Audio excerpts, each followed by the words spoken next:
I'm Han and Hayden, and I'm the art director on DarkSiders II. Yeah, my name's Hayden Dalton. I'm the lead designer on DarkSiders II.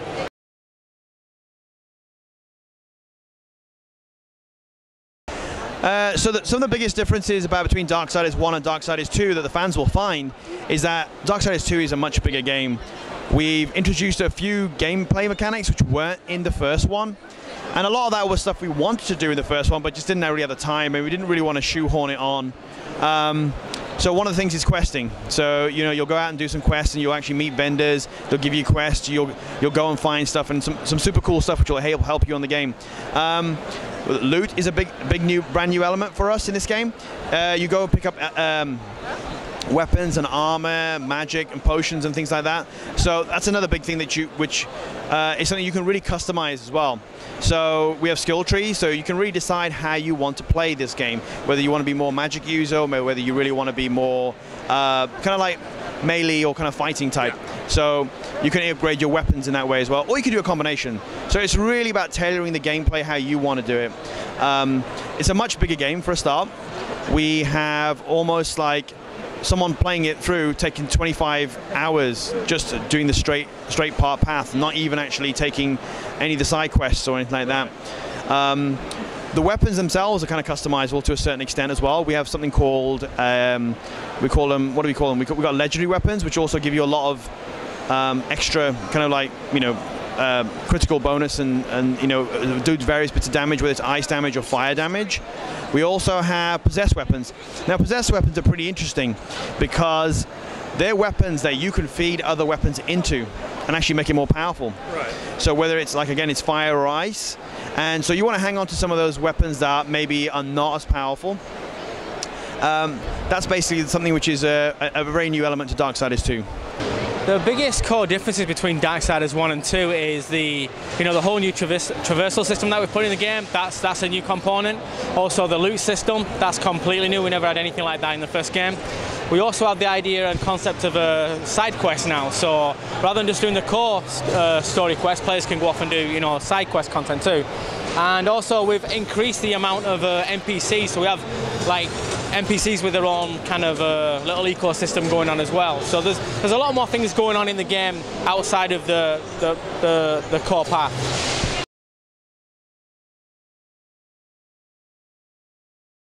Absolutely. So you've got a completely different protagonist in this game, and the reason for that is we want to extend the story and tell you a little bit more about the story, but also introduce a brand new horseman with a different gameplay mechanic, a different style of fighting, and just a general different character. So War, he was kind of a steadfast soldier, if you like. He was kind of like a juggernaut that just went straight through things.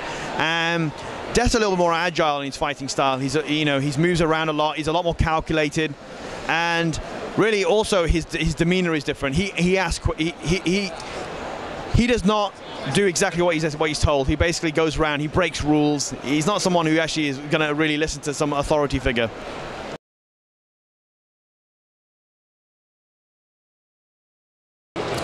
Well, it allows us to do we wanted to create a bigger world, so we didn't want to restrict the size of the world from the start. So we thought, it was one of the things that the fans wanted as well. They liked the idea of getting the horse quicker.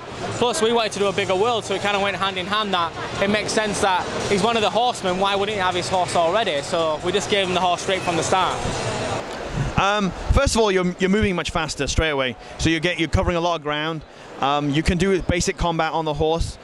But really, at the end of the day, the horse is really to get you to places when you really want to speed and kind of get through places. And also, your companion, you can summon him at any point. Right.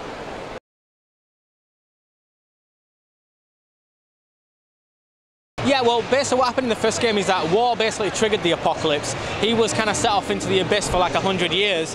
And in that 100 years, obviously, Death finds out about this, and then he starts up his own campaign to try and clear his brother's name. So, right. But it's not really clear exactly whereabouts within the 100 years. So they do kind of overlap and run parallel with each other after that.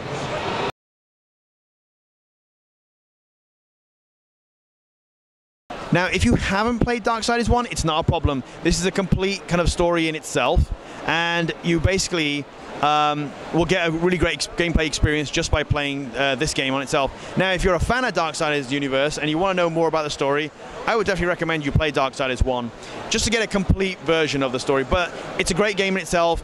There's nothing you did on the first one that you feel like you have to kind of ties into this from a gameplay point of view. It's a very much different gameplay anyway, different game. Absolutely, yeah. I mean, it's because the whole story is around his death's quest to clear war. So it's not absolutely important that you play the first one, but I think you'll get a lot more fun from the story because there'll be lots of like little in jokes and little side references that you know, it'll mean a lot more to a player who's played the first game. But it's certainly not necessary, no.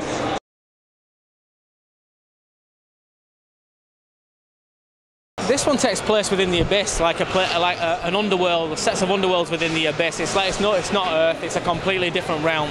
Much more fantasy based, with a kind of like shackles from a visual point of view were released so the artists could go a little bit more crazy. And from a design point of view, we can create so a little bit more off the wall environments and contexts in the game.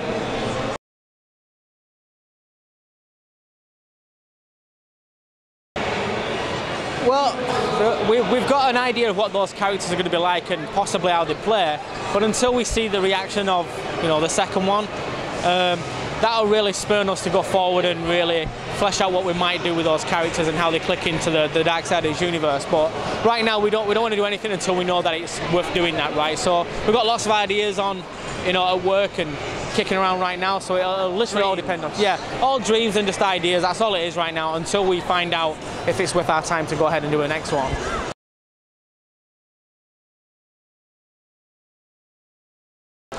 And at the event today, people can get a chance to play the Crowfather area, which is the first area in the game.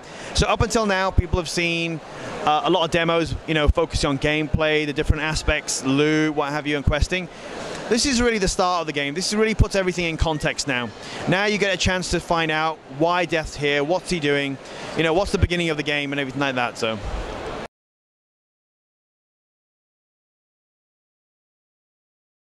The reception from the crowd has been fantastic. I've been really pleased. There's been so many fans who have come up to us. There's even people who have been students and want to know more how to get into the games industry.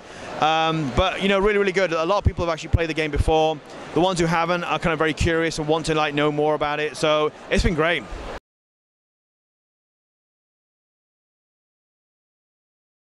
How did I get into the game industry? That was a long time ago.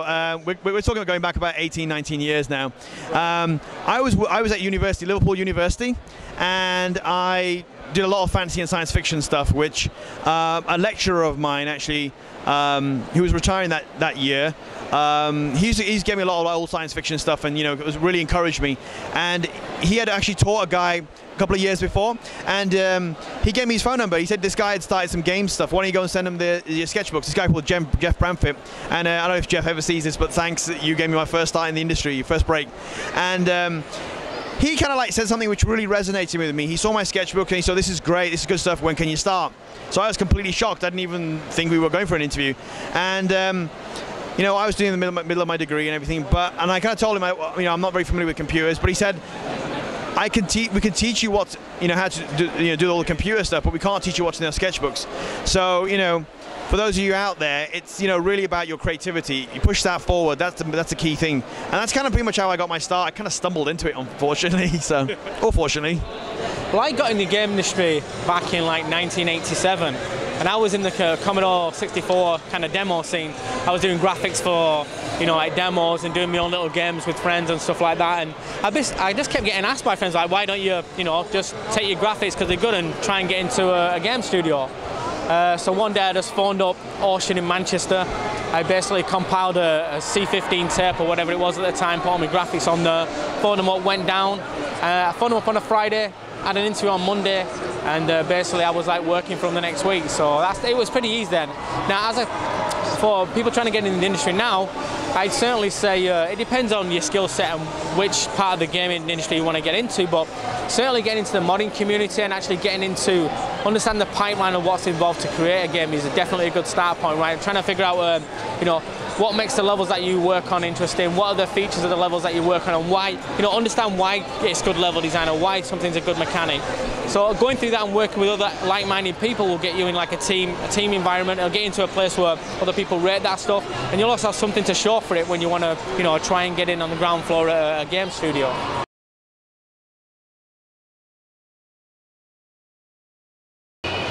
Ocarina of Time. That's easily, that's my personal best. I mean, when I played that on the N64, it completely blew me away. You know, it was just stunning. It was such a, it felt bigger than what could be possibly held on that cartridge. You know, and yeah, that really did it for me. It still stands out as one of the best games ever. Right. Okay, that's very interesting. I think I have to be Ocarina of Time. I think that's the one with the style and everything as a complete game. For me, that's probably my favorite one.